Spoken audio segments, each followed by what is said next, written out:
La Chine et les États-Unis vont suspendre leurs droits portuaires réciproques pendant 1 an. Cette mesure, mise en œuvre il y a seulement 3 semaines, avait suscité une vive inquiétude dans le secteur du transport maritime. Cette politique aurait certainement favorisé les navires construits et exploités par les États-Unis. Mais à quel prix, avec une inflation aussi élevée? Des frais portuaires visant les navires construits, détenus et exploités par la Chine qui accostent dans les ports américains ont d'abord été imposés par l'administration Trump, ce qui a incité Beijing à prendre une mesure réciproque. Les principaux transporteurs auraient dû faire face à des frais annuels estimés à 3,2 milliards de dollars.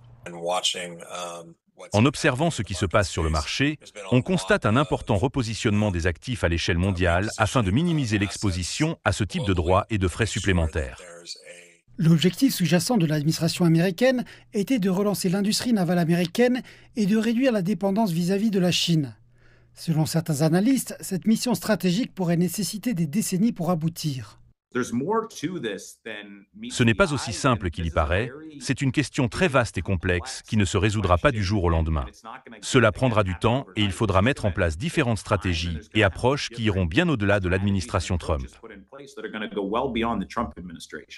La suspension temporaire des frais portuaires fait suite à une réunion entre les présidents des deux pays en République de Corée en marge de la conférence de l'APEC le mois dernier. Cette pause offre un répit aux transporteurs qui recherchent une lisibilité à long terme pour leur chaîne d'approvisionnement.